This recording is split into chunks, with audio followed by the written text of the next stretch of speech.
apakah diperlihatkannya itu ada yang orang lain juga melihat? Sayangnya punya teman kita ketahuan, kita belum diketahui oleh orang. Tapi kita dengan beraninya cerita ke sana kemari. Ini nggak tahu si fulan begini, si ini begitu dan lain sebagainya. Padahal punya kita lebih gede aibnya. Dia diazab di depan orang-orang yang dicintainya. Di depan bapaknya, di depan ibunya, di depan pasangannya, di depan anak-anaknya, di depan orang banyak, di depan orang-orang yang mungkin mengaguminya la ilaha illallah. Kita di dunia mungkin bisa nutupin aib kita dari istri, dari anak, tapi di akhirat semua kebuka.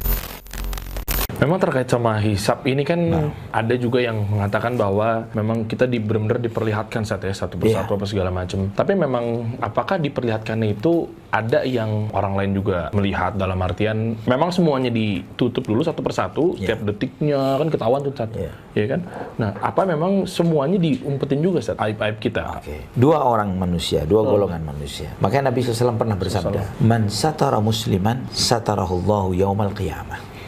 Barang siapa yang mau menutupi aib saudaranya sesama muslim, Allah akan tutupi aibnya dia nanti pada hari kiamat. Jadi kalau kita tahulah bahwa setiap kita ini punya aib. Kadang kita ketika ada teman atau saudara atau sahabat yang kita kebetulan tahu aibnya, kita dengan enaknya membuka dan menceritakannya kepada orang lain. Yang terkadang kita sendiri punya yang lebih besar dari itu. Sayangnya punya teman kita ketahuan, kita belum diketahui oleh orang. Tapi kita dengan beraninya cerita ke sana kemari. Ini nggak tahu si fulan begini, si ini begitu dan lain sebagainya. Padahal punya kita lebih gede aibnya, gitu kan? Cuman nggak ketahuan orang saja. Nah, orang yang seperti ini akan diekspos aibnya di depan Allah. Orang ini yang lain. Ada dua tadi, yang pertama kan benar secara gamblang dibuka saja.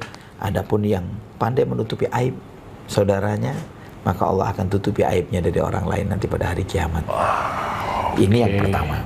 Yang kedua, yaitu orang-orang yang fasik, yang memang dia ini mujahir bil maksiyah, berbuat dosa dan memang diekspos di depan orang banyak. Ya, terang-terangan di media sosial dia jadi tokoh maksiat. Ya gitu ya. Bisa jadi entah itu dengan semua maksiat yang dia lakukan, apa itu minum khamar kah, atau berzina kah, atau membuli seseorang, apapun itu bentuknya, ngeprank, ini jangan dikira ngeprank ini bukan dosa ini, ya kan?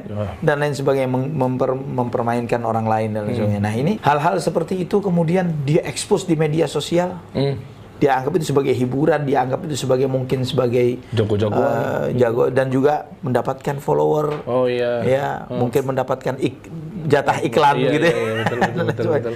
Dia mengejar rupiah atau dolar mungkin dari itu, dia anggap itu menyenangkan dan mengasyikkan gitu. Jangan dianggap seperti itu. Tidak ada yang gratis yang kita jalani di kehidupan dunia ini.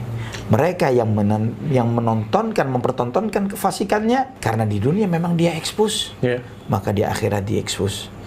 Tapi lebih mengerikannya begini. Antum lihat waktu Syekhul Islam Ibnu Taimiyah, beliau menjelaskan kenapa ada azab kubur, kenapa ada azab akhirat. Kenapa ada dua? Kenapa demikian? Azab kubur lebih ringan daripada azab akhirat, kata Syekhul Islam Taimiyah. Kenapa lebih ringan? Karena azab kubur itu orang yang diazab di kuburnya sendirian. Maksudnya sendirian itu apa? Tidak ditonton oleh orang lain. Satu-satu. Tidak ditonton oleh orang lain. Tapi azab akhirat, dia diazab di depan orang-orang yang dicintainya. Di depan bapaknya, di depan ibunya, di depan pasangannya, di depan anak-anaknya. Di padang mahsyar tuh udah campur semua. Di depan orang banyak. Di depan orang-orang yang mungkin mengaguminya la ilaha illallah. Kita di dunia mungkin bisa nutupin aib kita dari istri, dari anak, tapi di akhirat semua kebuka. Yauma tublas sarair. Itulah hari semua rahasia tersingkap.